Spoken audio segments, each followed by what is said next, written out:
artist, and I work sculpturally. So I thought to just show some of my other works. I'm educated as an artist from the Art Academy in Oslo in Norway, with a master's degree from 2014. And soon after graduating, I moved to the countryside. So most of my work is using found materials from the forest, mostly wood and stone, and I work a way for me in my work is using an intuitive form of collaboration or communication with the materials that I work with.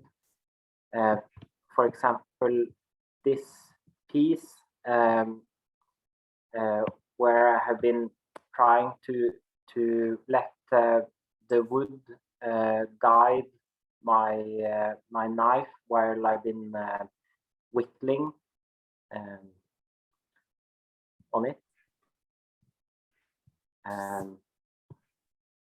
And conversation between bodies is another important piece that is a collaboration with my wife, also an artist, that has been going on for 6 years, 7 years. And this is from an exhibition in Bergen from 2019. And in the project, we work with the assumption that, or the idea that the materials is part of the process, the art making.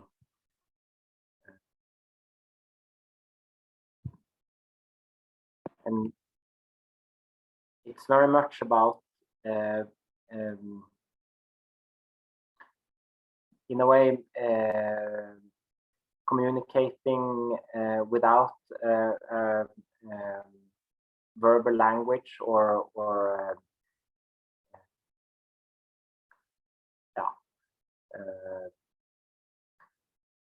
in a way merging together as a superorganism in a way. These suits that we have on is knitted with the copper wire that amplify the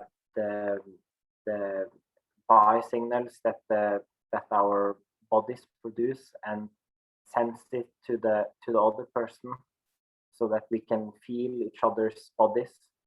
And on our heads we have the EEG apparatus that pick up our brain waves and send it out as sound. And also the sculptures are doing the same thing, as every object have a electromagnetic field that have a certain sound. So both our bodies and their bodies are producing a sound together. So that is some of my other works. And now maybe you guys would show your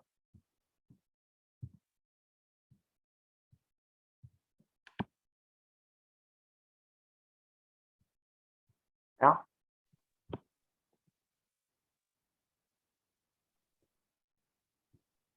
Yeah, great, thank you.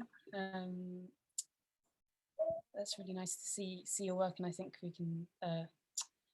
I see definitely a lot of crossover with Amanda and my work already in the communication and the weaving between objects and bodies and space. So that's really nice. Hi everyone, we're Baum and Leahy. I'm Rose Leahy. I'm Amanda Baum. Hello. Is my sound not so clear? Sorry. It's very clear. Okay, great. So we're an artist duo that work with themes of ecology, biology, and with a focus on microbiology. At the core of our practice is collaboration with each other, but also with specialists in both creative and scientific fields. So we're really interested in symbiosis that's both creative and biological, and we hope to enact the power of the multitude, the complexity of the ecological dynamics that we're engaging with through this way of working. Our art is a hybrid of visual art, but also immersive design, immersive experience, interactive installation, interdisciplinary research, and more recently set design. And it's in these spaces that you see here that we present scenarios to our audience, such as a future archaeological site that's inscribed with past myths about Earth, or an alternative domestic setting where your gut health is gardened along with your home, or a universe where humans are reincarnated as microbes.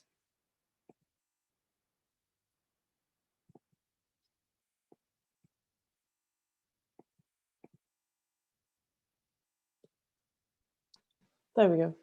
Can you hear me now? Yeah. Okay, good. I couldn't see my cursor while I was screen sharing.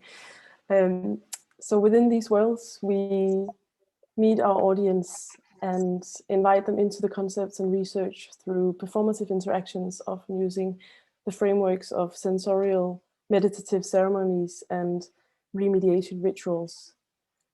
We are particularly intrigued by the sensorial and how this can be used in the ceremonial acts as a way to engage in ecological subjects in immediate, intimate ways. Examples include this one, a microbially curated gong bath with live nematodes, and algal drinks in the red nature of Mamelga, a fungal tea in a traveling mushrooming ritual, and the tactile and olfactory installation host, which we'll talk a bit more about. So by inviting the audience to consume or become part of the installations, we aim to initiate this blurring of boundaries between bodies, materials, and space. And through this, invite participants to become woven with the artwork, with the aim to nurture this sensitivity and symbiosis between inner and outer sensory worlds. So over the past couple of years, we've been working through the speculative epoch of the Microbiocene as this overarching theme within our work. We see it as a microbe-centric lens through which to view Earth's past and possible futures. And so the Microbiocene denotes the ongoing era of microbial life on this planet, a sort of microbial deep time, and explores what the significance of this is. So we're really interested in this blurry line that you get between the human and the microbial that emerges when we start to understand our bodies as walking ecosystems or as superorganisms that are alive with invisible creatures. And here you'll find out where some of these organisms that you see on the screen now, you'll find out where they live on your body later on in this workshop. These are some of the examples of projects that we've developed as part of the Microbiocene universe.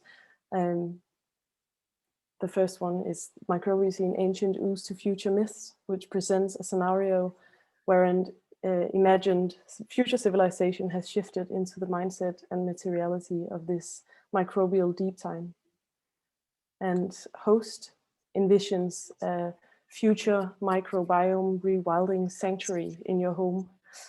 We say it's somewhere between a garden, a pharmacy, and your bathroom, and it's a responsive space that heals you, and in return you grow it and care for it. For Microbia, we made the scenography, and in retrospect, this opening apocalypse meditation, as it was called, where human bodies born into microcosmos turned out to be, in a way, almost prophetic to the beginning of 2020, where we've obviously all been living through, and in response to the invisible forces of the microscopic. So in our strand of exploration, in what we call CELLUMONIALS, cellular ceremonies, we use guided meditative journeys as a way into a deep emotional connection to our cellular selves, both human and microbial. Between pandemic fear and a parallel growing knowledge and appreciation of the mammalian microbial symbiosis, keeping us all alive and healthy, we hope that these cellular ceremonies will be a way to start to heal ourselves and consciously enter the multiscalar worlds of the microbiocene. So some of you will have might have seen or listened to this CELLUMONIALS piece as part of the arts work in the Age of Biotechnology exhibition online. And so the piece sits between previous physical performances and the digital experience. And for the past year, we've been working towards an online socially distanced version of CELLUMONIALS in collaboration with Gregor and Swan and a sound artist called Sophie Bjerk. The full version of this will premiere at CPH Docs at the end of April. It's an audiovisual experience that at first invites you to close your eyes and then listen to a soundscape and a guided journey into the microbial dimension of your body. And after Daniel's presentation of his work, we will invite you to lie down and take part in a cellular ceremony that builds on the CELLUMONIALS artwork that's in the online exhibition and leads up to this full audiovisual version, which we will premiere later this year. Thank you, and yeah, please stay in touch.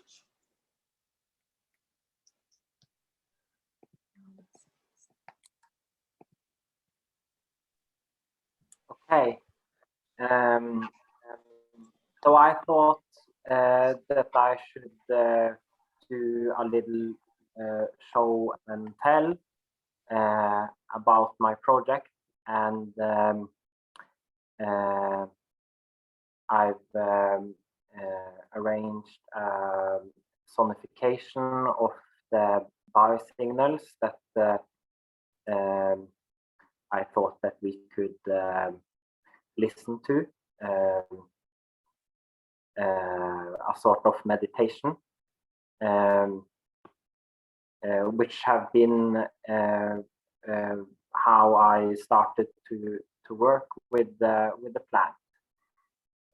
In 2015, I started to work with the plants, and since I had already used an EEG apparatus, investigation into the signals that the plants produce was not far-fetched. So how I started working with plants was simply listening to the plants' biosignals and letting the plant listen to my brain waves sonified, with the reasoning that the plant, since it doesn't have ears, but it can pick up vibrations, which is listening. So I'm just gonna share screen and share sound, and just 30 minutes of one of the first formative meditations with plants, where I used analog amplifier for the plant and the EEG cap for my brain waves, and then we go from there.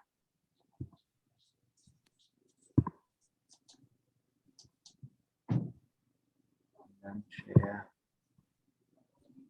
sound.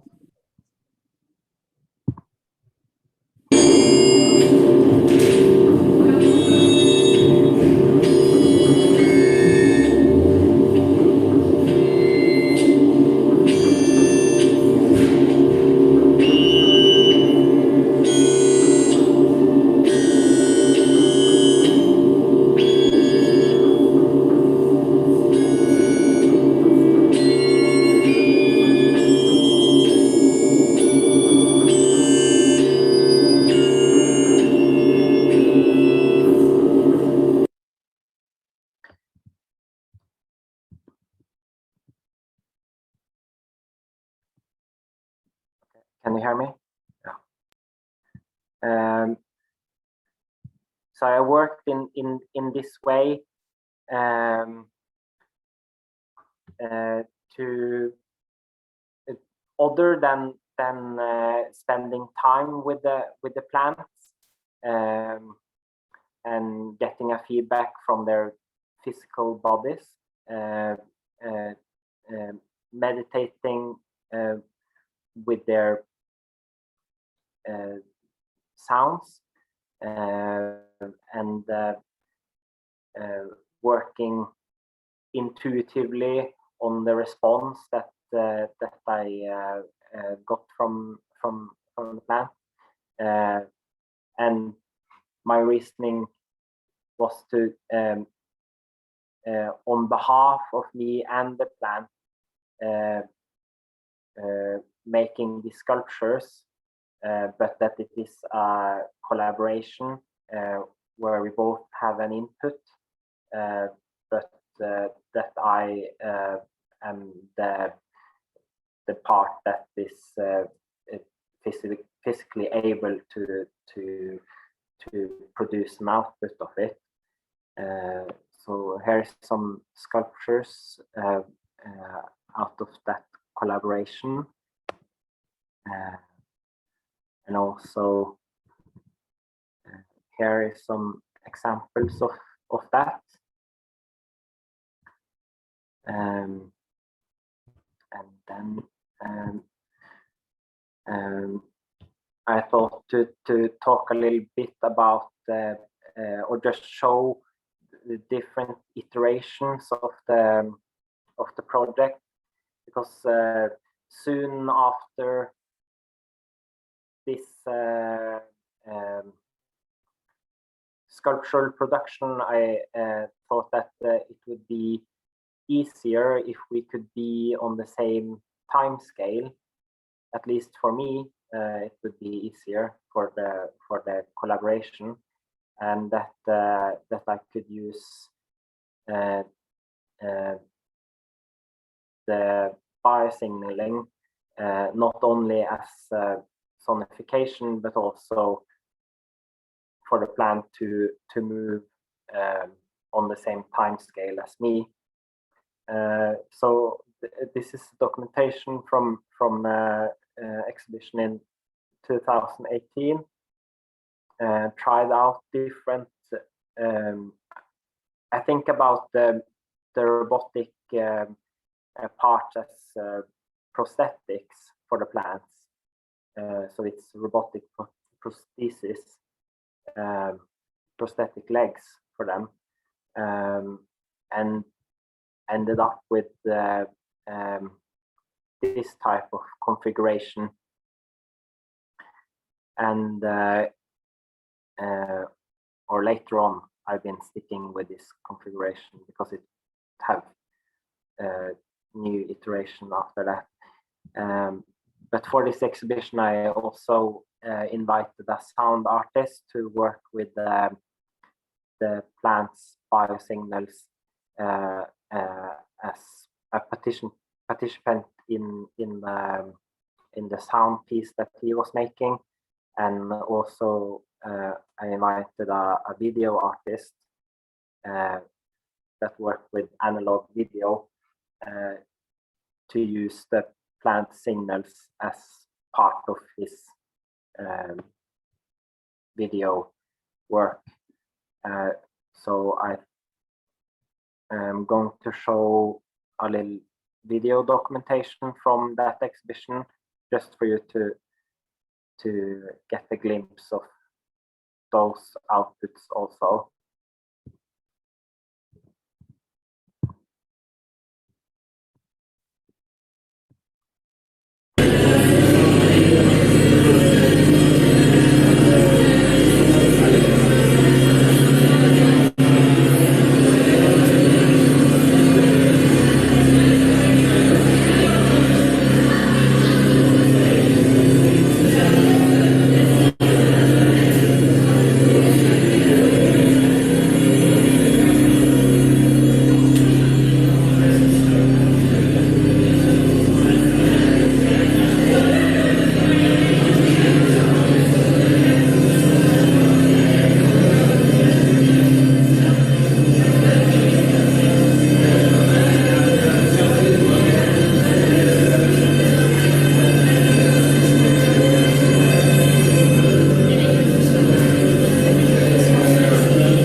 And this is how it have ended up now.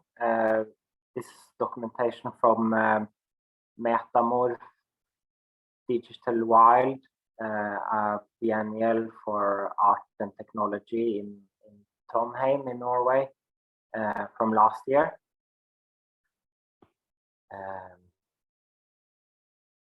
So that's where we are now with the prosthesis.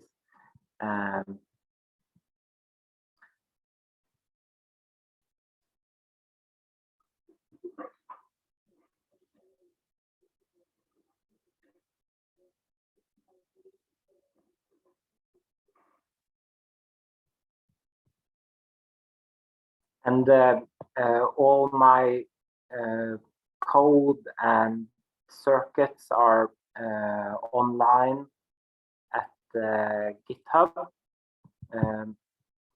Slåttnes.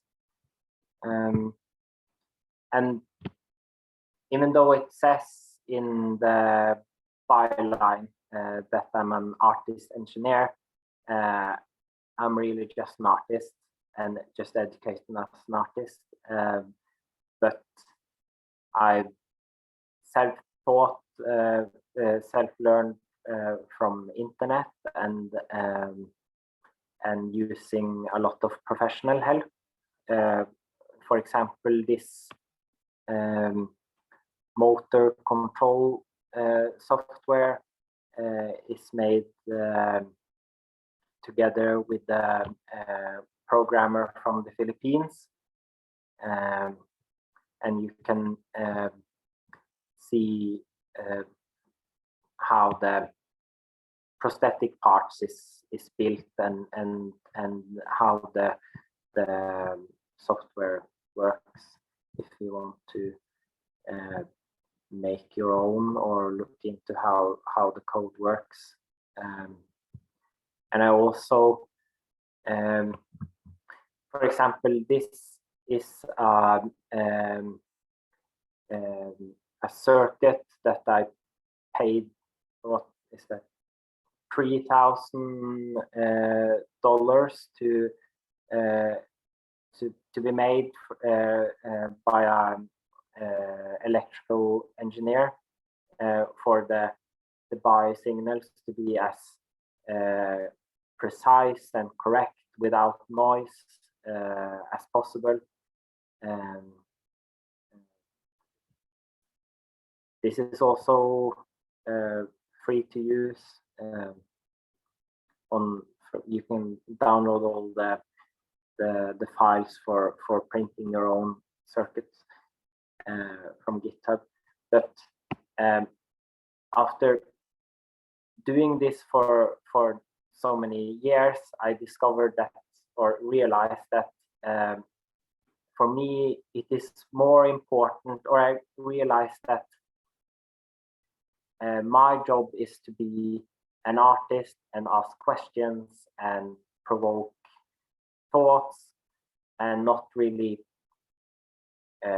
try to do it as correct or as possible.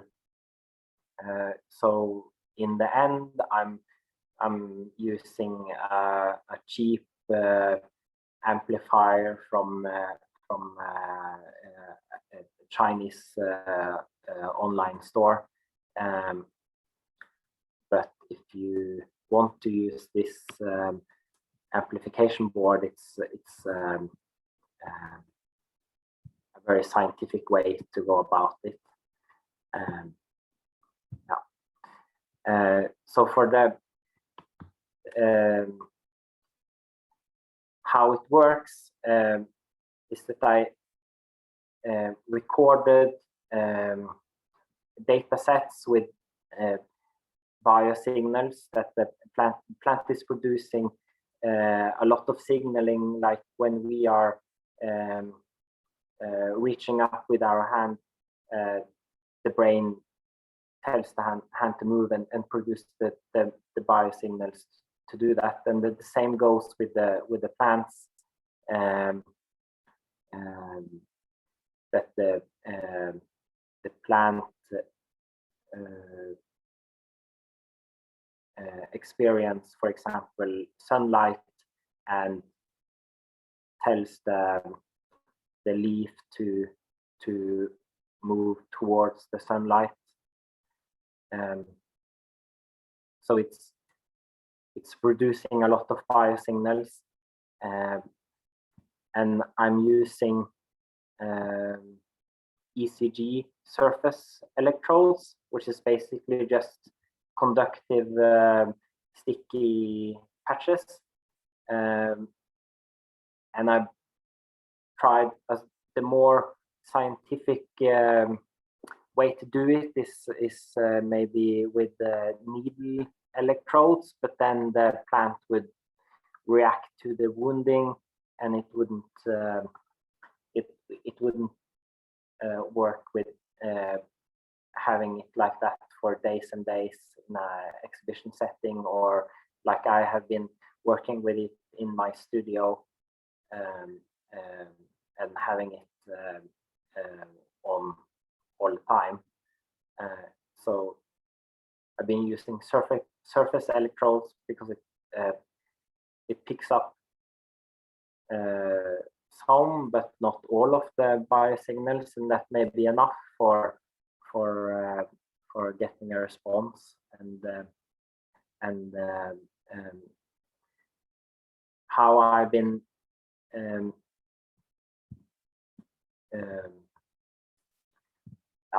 I'm getting ahead of myself.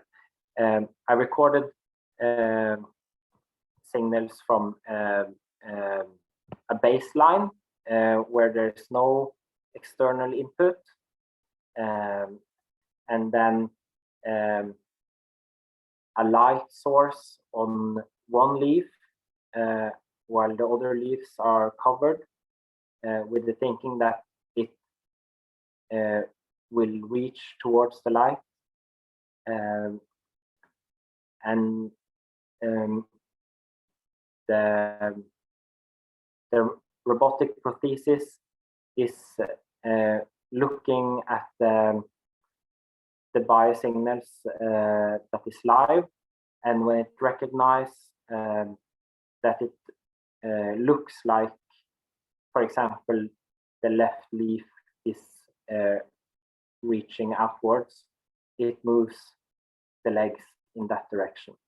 So that is the reasoning behind it. And all of this code and data sets is also on GitHub. If you want to take a look, with some exploration of the data. For example, I tried out how it reacts to pain. You can see the spikes in when I did a little cut in the leaf, which was the only time I did it, one time.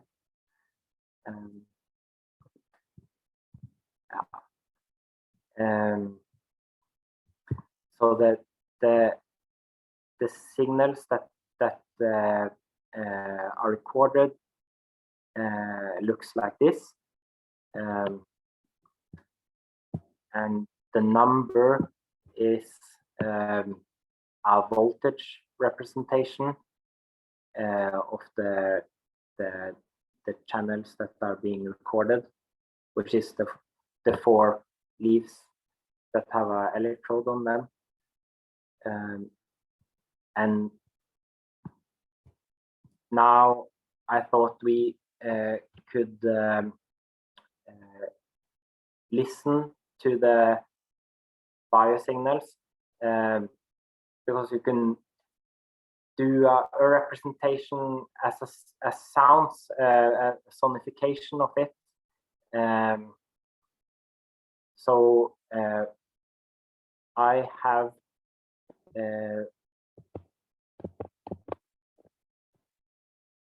been using Sonic Pi, which is a what do you call it? Musical software where you program the synthesizers, and this code is modified from Alex Lowe sonification of weather data, and the biosignals are normalized and mapped to 36 notes, where I have used a wonderful website for sonification of scientific data called musical algorithms, where you can normalize and map as you want it. So I'll put this on and invite you to listen in, like I have been doing when I have been trying to get input from the plant for sculptural output. So this lasts for 7 minutes, if you're up for that, like as a meditation. Okay, so then I'll share sound and you won't hear me for 7 minutes.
Yes, we're back.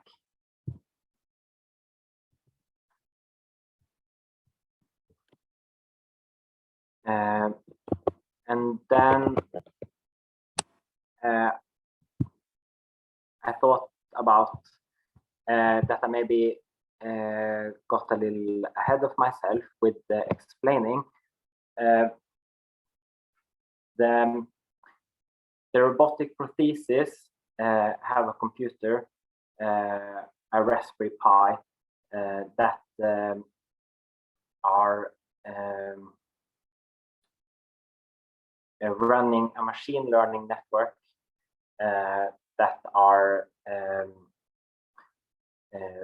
looking at the signal and seeing if the signal fits one of these pre-recorded circumstances. And after trying to learn machine learning myself for a long time, I discovered that it's probably best to pay a data scientist to do the work. And this is also up at the GitHub. And at the moment, I'm using, it's called a convolutional autoencoder network, which arrange the biosignals as kind of like pictures, snapshots, and it looks at does the live signal looks like the signal picture that means that it wants to reach to the left, and if it fits, it moves the legs to the left.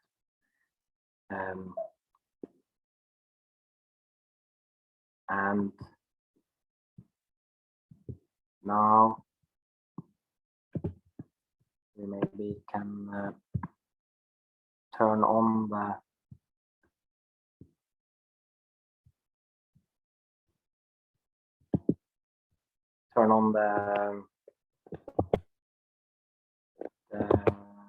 plant.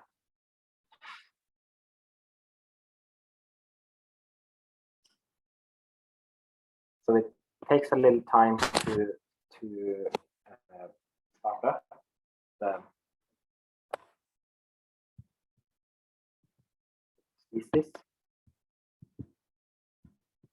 and I have to get it on the network to tell it to go live.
Daniel, I think we have a student who's writing about a project that they did, and I wondered if you'd take a look at the chat and comment on that while we're waiting for the thing to boot. Yeah.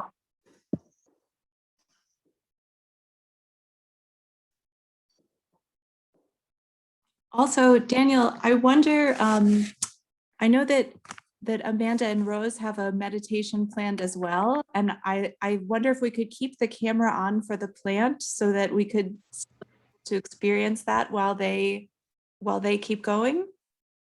I'll just mute my Yeah. my microphone. Yeah. Well, yes. Thank you for listening, and hope it was interesting. I'll just mute and keep the camera running.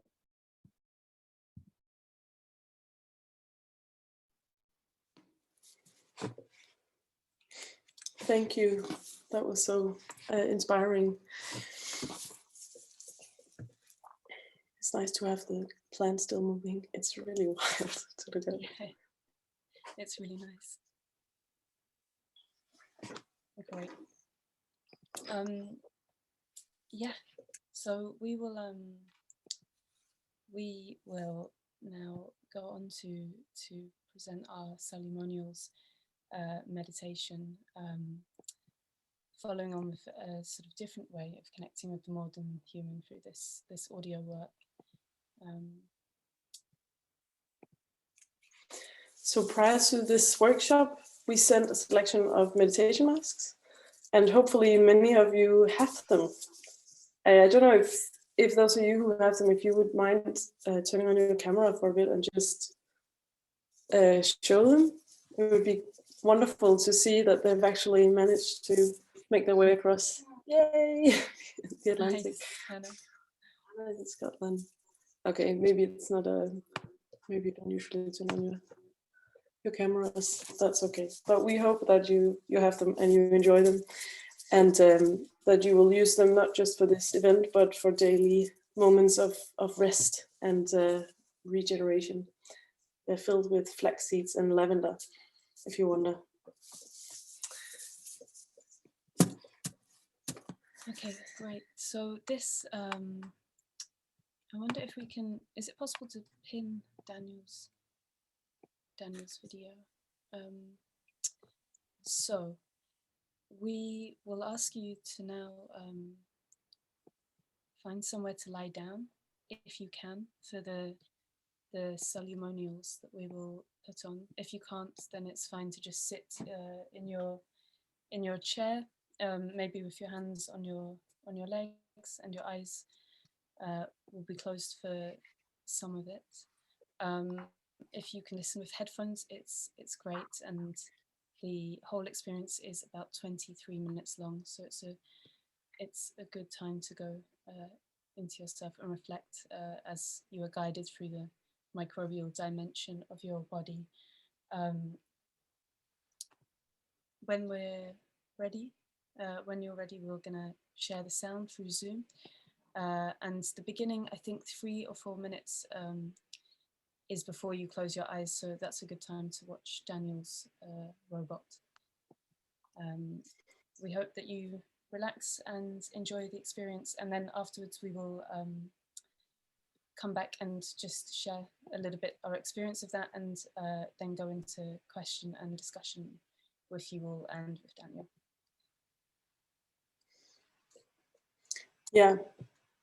Yeah, the Plant Cyborgs is a really nice kind of feeling of this presence of these other organisms, and hopefully you will have a similar internal experience encountering microbes in your body.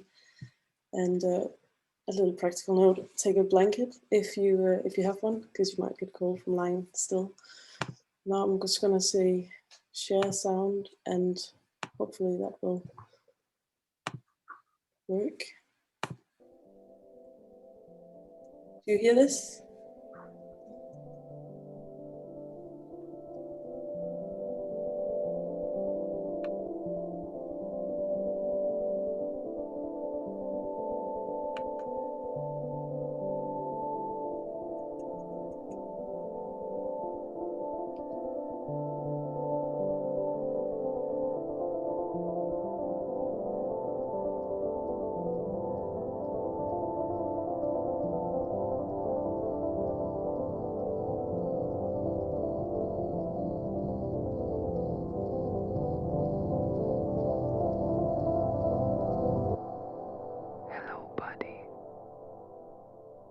microbes. Ancient and adaptive human microbial being.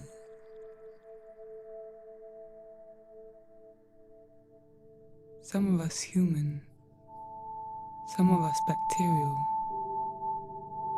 some fungal, some archaean, some viral, some others.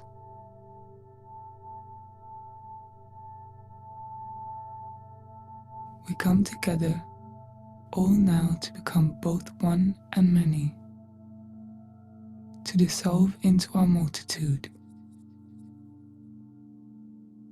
We exist simultaneously, entwined through one another,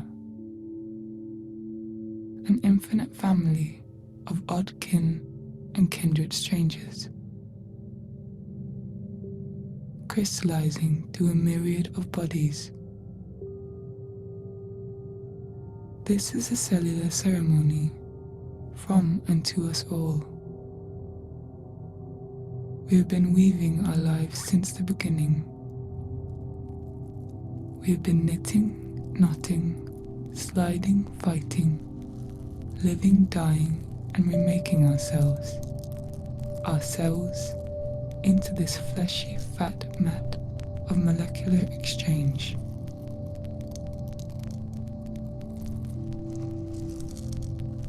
We are tiny ones, swimming amongst slippery membranes in and on bigger bodies. We have become signaling networks, branching out, streaming up, dividing, multiplying, mingling skin and hair, guts and brains.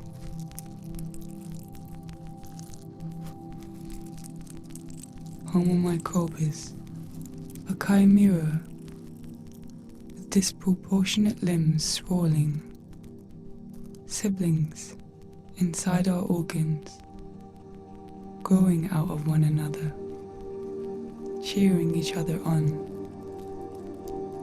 helping each other out, then eating ourselves.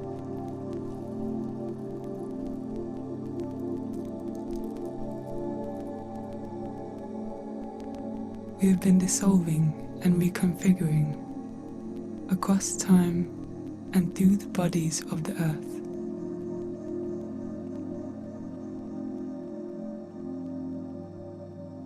We have been living and dying through patterns breaking down, new ones emerging, silently reshaping.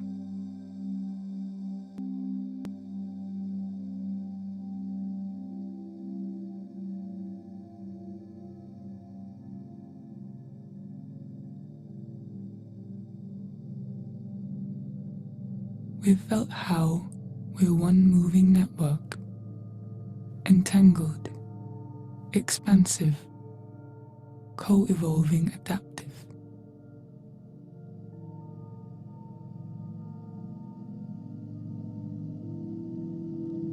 Now we're here, Homo microbes. Please enter our cells.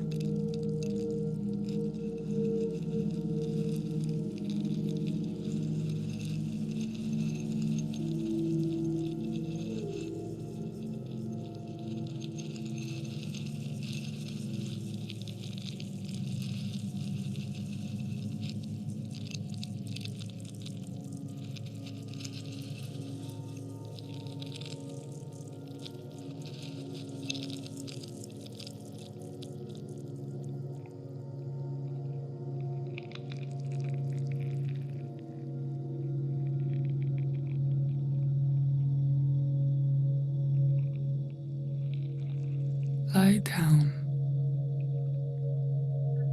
Close your eyes and cover them.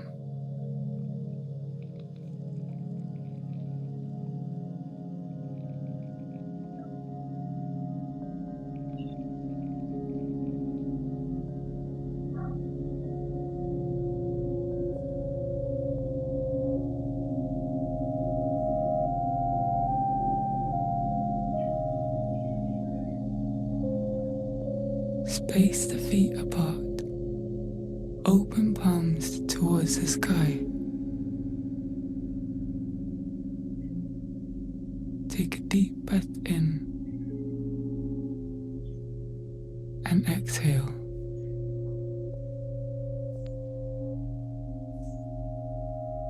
Feel our skin become heavy and soft. Inhale and exhale. A layer of silky presence embraces us.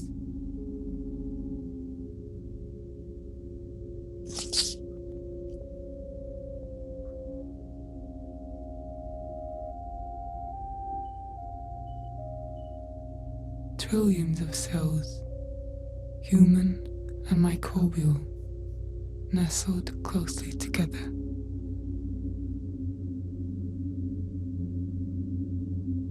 Staphylococcus epidermidis,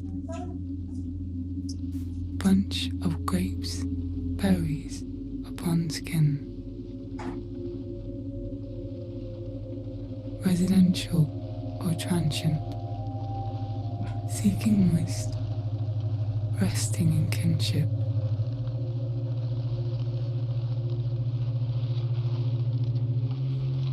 Breathe in and out.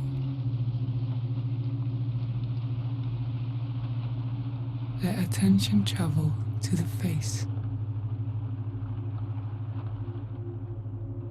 Our landscape of soft valleys and windows to the world.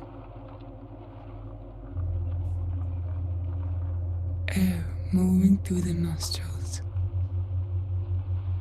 Firm, furry caves. Millions of bacteria live here.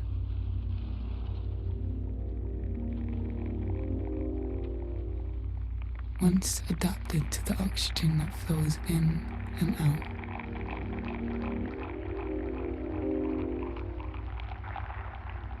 Lacti casei, Bacillus casei, milk derived bodlet from the casei group, living in a forest of cilia, protected and protecting.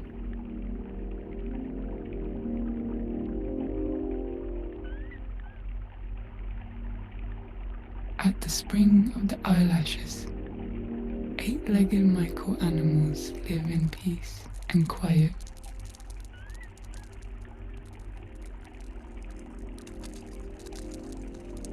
Demodex folliculorum, fat worm in little bag. Like soft leaves, gathering and spreading out from pores in flocks.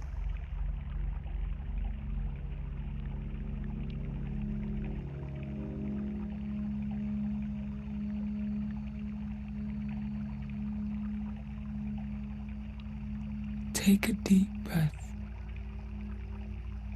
and exhale.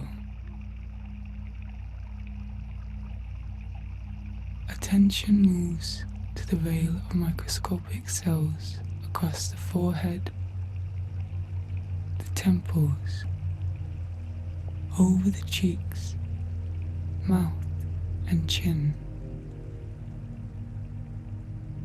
Inhale and exhale.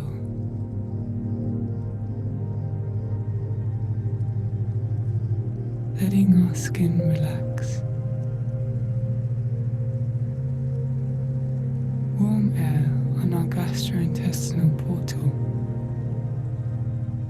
the lips. Here our inner world meets the outer world. Inhale.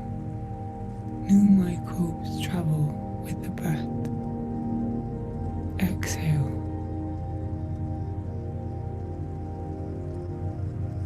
Within our mouth, this wet world hosts more than 700 different species. Actinomyces viscosus, sticky ray fungus, Candida albicans, becoming white.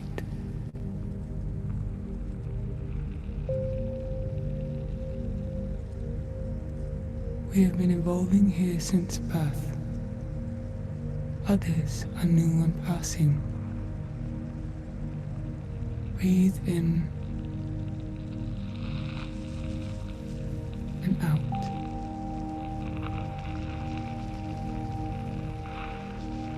The front and sides of the throat relax,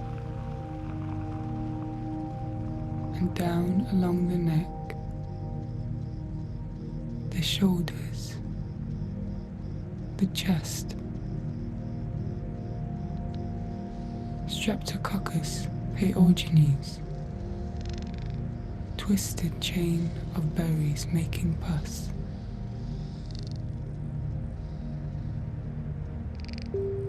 Down along our right arm, right hand, the palm, fingers, thousands of living microbes between the skin folds on each of the fingertips. Right hand tickles with life.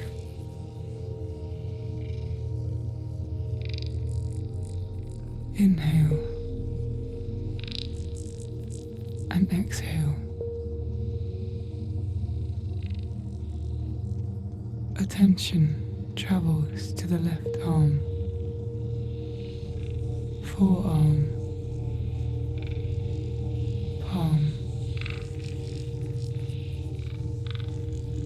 Now feel how the fingers on both hands sense the air, dotted with microbes around them.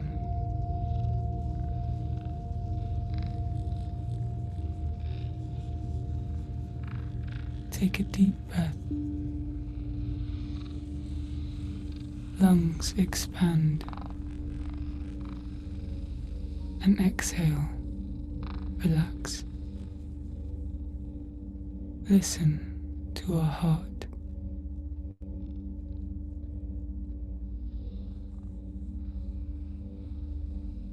The sound of the beating heart is the pulse of our home.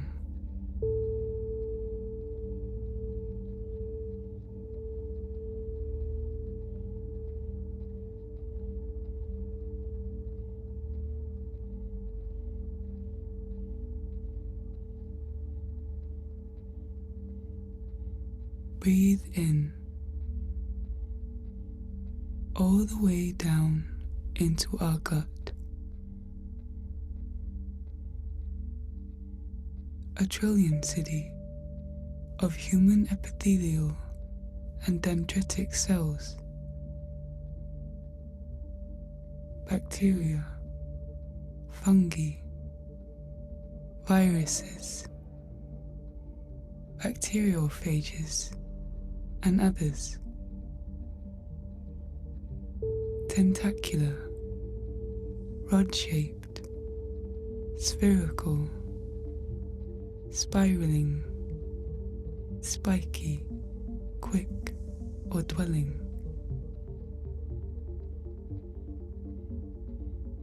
Bacillus subtilis, stick delicately underwoven. Cardivirales myoviridae, tailed liquid muscle.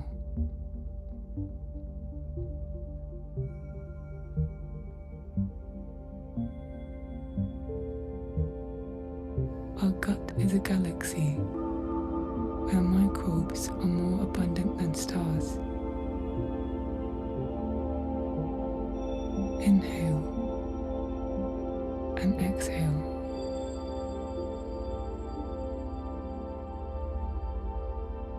Feel our inner cosmos orbiting calmly. A landscape of velvety microvilli and dark intestinal crypts.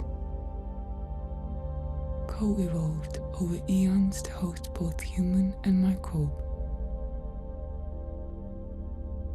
Our home of Homo microbes. Here are layers of symbiosis and parasitism, life and death. Multi-species cells intermingle, releasing serotonin.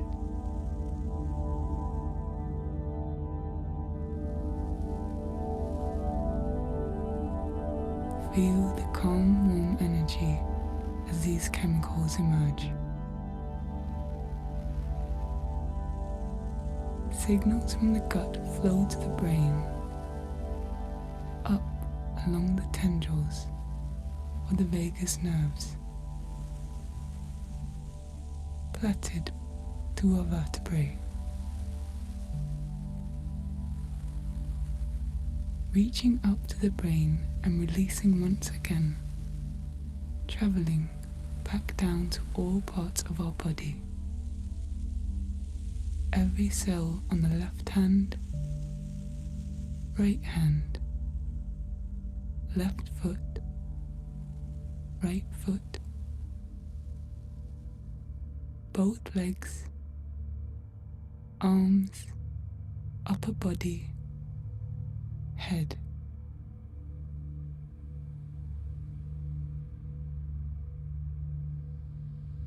Sense the whole body together. All our bodies together.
We've been dissolving and reconfiguring across time and through the bodies of the earth. We have been living and dying through patterns breaking down, new ones emerging, silently reshaping.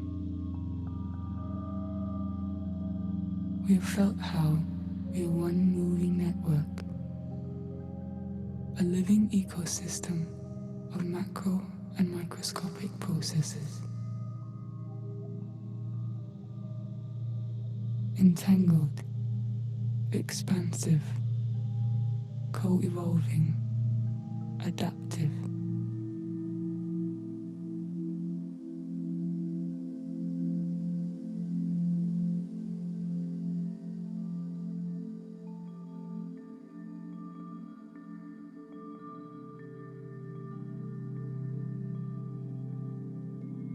When ready, slowly start to move.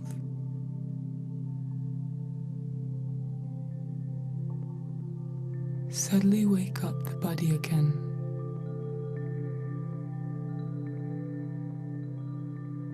Start by moving fingers, gently tapping them on the stomach. Explore around here while tapping, sending little signals to our cells.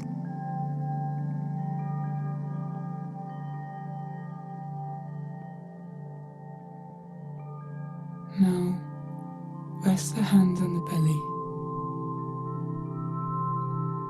Thank ourselves, microbial and human,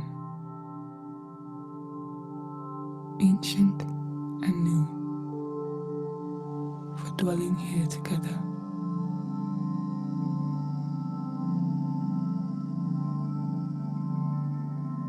This cellular ceremony is complete,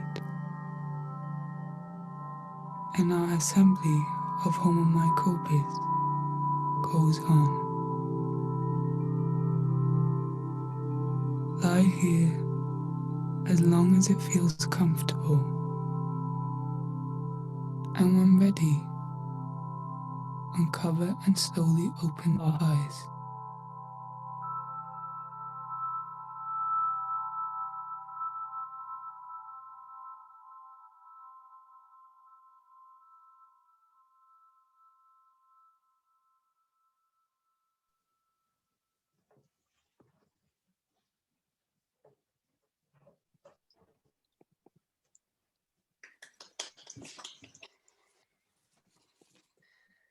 Welcome back.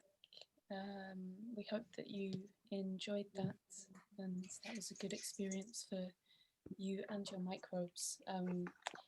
We will, I think, wrap up now. If there's, I know that we've run over a little bit, but I think we will open for discussion or questions if there's some time for that. Yeah, thank you so much. It's really wonderful.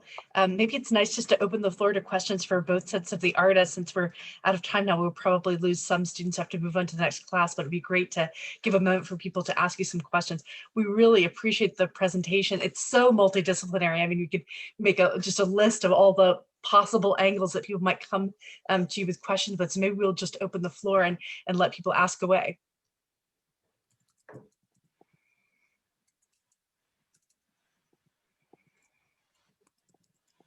Well, maybe I'll take the moderator privilege then, if no one is hopping in immediately, and say that one of the wonderful things to me about both of these works is how they invite other people into the listening practice, rather than just demonstrating what it might be like to listen to a plant, or demonstrating what it might be like to listen to microbes or your own microbes even.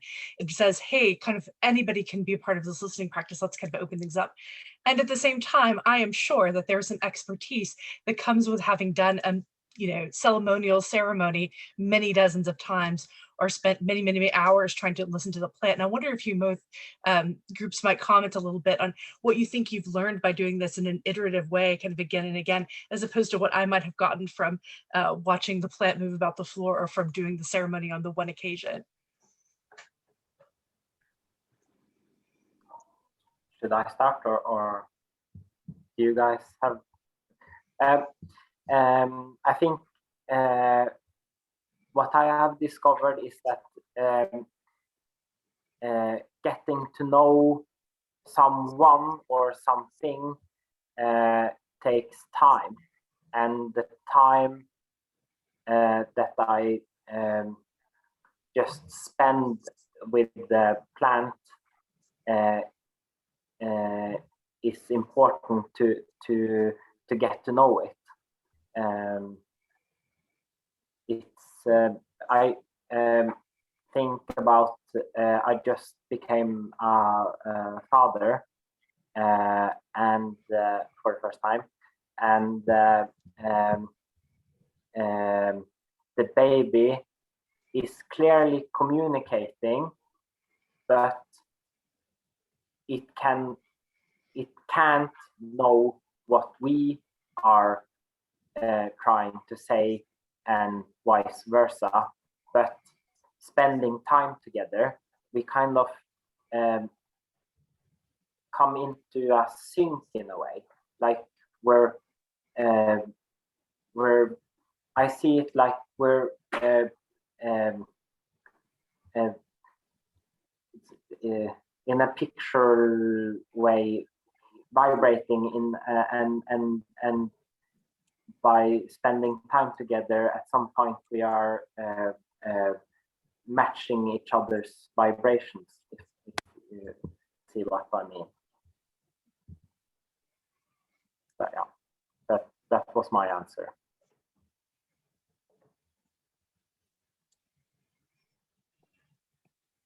Nice. I think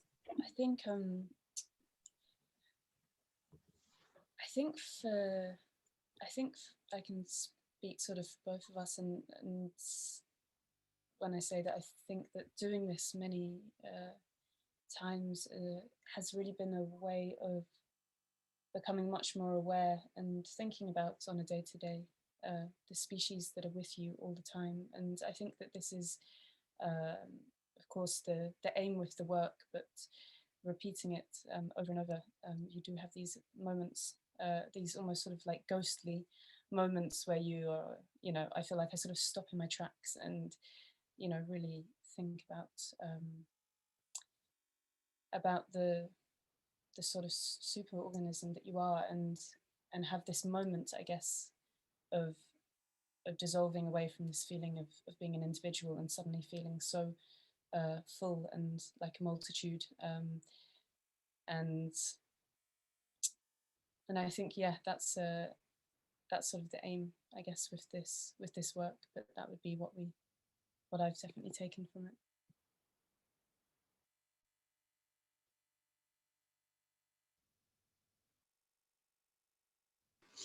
I think that's very beautifully described.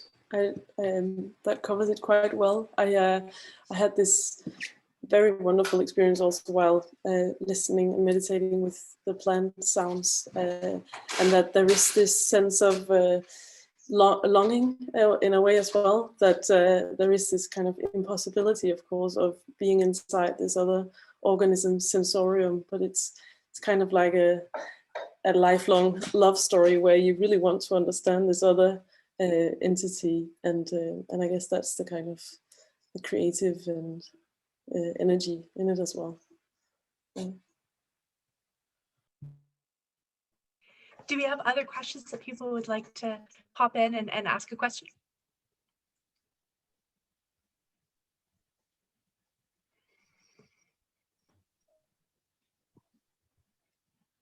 Well, maybe I will ask the kind of question that curators like to ask, which is one about style. There's a really different style in those wonderful early wooden robots you did, Daniel, versus this kind of plastic hulking thing that I imagine as being more sci-fi. And I can imagine some technical reasons for that change, but I wonder if you might say something about the thing you think is being conveyed now by the Plant Cyborg, since we have the shift from the kind of wooden circular tray to this more futuristic exoskeleton. Yeah. I must say that aesthetically, I work quite pragmatically. So starting with the project, what I had at hand was wood, and I had a saw, so I could build the body myself, and I discovered that also was a way to quickly burn out motors, since there's small kinks and quirks in the build, and the way it looks now is because it's sourced from machined cut materials that are like the least possible friction and functionality in mind. But yeah,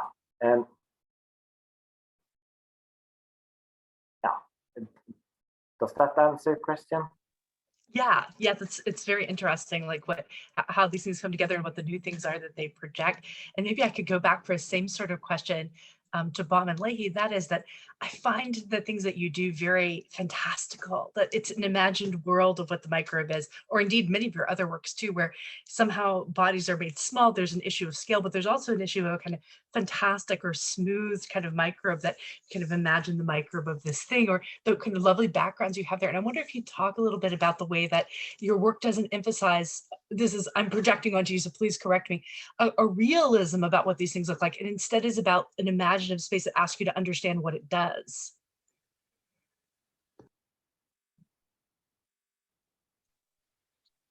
That's a really nice question. I think we do like to delve into the science, and for this project as well, we're advised by scientists, so we kind of want to get it right. But of course, our knowledge is very limited, and one is the kind of dissonance in a way there is when we see these microscopic images of these 8-legged animals that actually live in our eyelashes, and it's just impossible to really understand. So I think we use this kind of fantastical speculative worlding as a way to try and get closer to what we sense as something that's maybe closer to reality than what very kind of clinical or scientific exploration of it might be. So we try and allow the intuitive and the dream-like in kind of symbiosis, hopefully, with the scientific realities that are being unveiled, and only proving life to be more strange than we think. So we're trying to reflect that. Yeah. Yeah, absolutely. I think it's this intuitive feeling that guides our aesthetics alongside the looking into the scientific, and I think it's this emotional response that we want to communicate with people, or that we want to bring out in people, is something that we feel towards the work and want to kind of express in the aesthetics of it as well. These feelings of awe and enchantment, and we really want that to be communicated, I guess, as well. And I think maybe just the only other thing to add is that I think sometimes the shape and the form will take this more fantastical route, but one thing that we do find very interesting is working with the materiality of what we're working with and bringing that in as part of the storytelling. So pieces like the I don't know, this traveling mycohive, which was a traveling bioremediation temple, which was for honeybees and mushrooms, was made and waxed and waterproofed with beeswax, and took inspiration from the shape of bees' legs. And so there's this kind of, I guess, this want to bring the material and make it relevant, and but then let the form be influenced, but start to run away with its own shape as well. I have a follow-up to that idea. I know Daniel, prior to this event, was in touch with George Gessert, who's one of the first bioartists to work with plants. And I was so interested that one of the questions that George had for Daniel was whether he felt that the collaboration had been of benefit to the plants and how it might be of benefit to the plants. And I'd be really interested to hear both Daniel and Baum and Leahy sort of talk about that aspect of the interspecies collaboration, and in part of how you think about that through this practice over time that Hannah has mentioned. One of the things I thought was really interesting about Daniel's slideshow is you could see him revising his own approach in response to, different interactions that the plants had with various types of apparatuses and and his own goals sort of shifting throughout that process. So I thought that was a really good question, and I'd be interested in hearing what you both have to say about it, all three of you. Yeah, it was a lot of interesting questions coming from George, and that question is maybe the most interesting, and a very philosophical one. And as I wrote to him, that on one side, as a house plant, it benefits from the added attention, kind of like a protected house plant, and it's beneficial to have locomotion to deal with animals. It's just that plants have chosen a different strategy than us animals. We use locomotion to interact with the world, while plants chose another route to spend their hard-earned energy on, by using what to say, spreading their offspring as much as possible, as a way to get their I'm getting ahead of myself. But back to the question. The benefits for the plant, that's one very pragmatic or concrete thing that it clearly benefits from the attention or the possibilities that they give it. But on a more broader sense,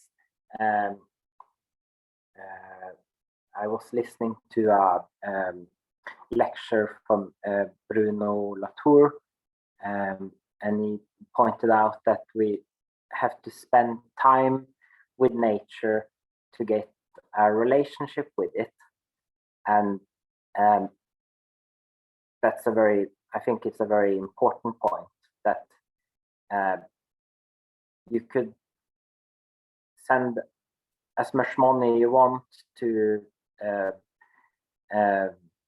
some organization that helps the rainforest in the Amazons, but if you're not spending time with nature, you don't have a real relationship with it. And it's the relationship, I think, is the important point that nature will benefit from. And working with the plant's electrophysiology is my way of getting to know it, and the way to spend time together with it,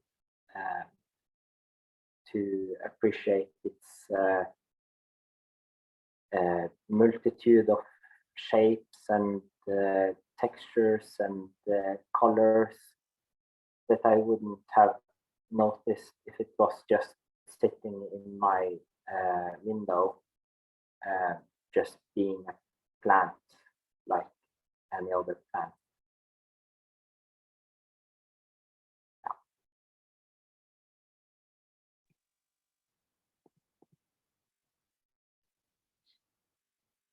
Yeah, I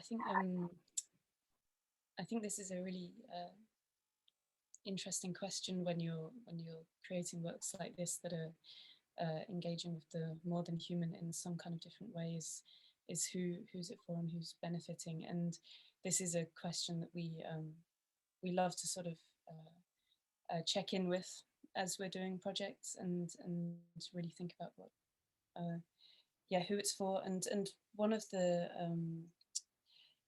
tagline actually for the upcoming work that we have called Sonic Ceremonials that will build on this piece that you have just experienced is an online ceremony for you and your microbes. And one of the questions that we've been really researching during this project is what the effect of relaxation and sleep and rest does to your microbiome, and how that affects your gut, and this then relationship to your brain and your mood. And so, as you experienced in the guided journey, it sort of takes you down eventually to your gut, and then explores these signals between your brain and gut. And this is this kind of relationship between what is affecting what and in what way is something that we were thinking about a lot with this. And we were also in contact with a researcher from Novo Nordisk in Denmark, asking him about the relationship between this. And actually it was a researcher from the Human Cell Atlas project that we're doing at the moment that we also asked, who said, sort of confirm that there is this very direct relationship, or at least studies are starting to sort of show that there is, but there are very few studies on it. But we're very interested in that. And another version of this that we've done starts off by drinking a prebiotic powder that's mixed into a drink to feed your microbes at the beginning of the journey before you go and rest in that. So we're interested in how you might engage with them in these very direct ways, but it is an ongoing question and discussion of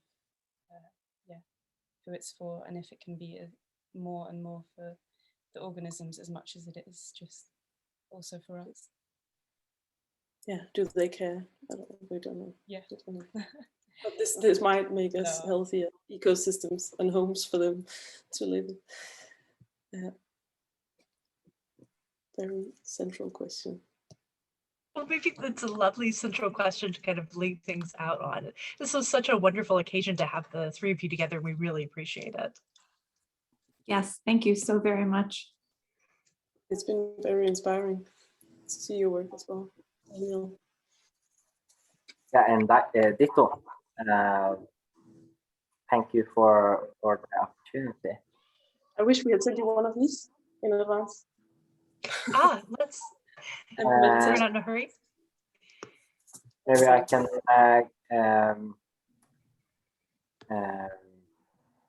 give you a call when I'm in Denmark next time. Yes. Sounds good.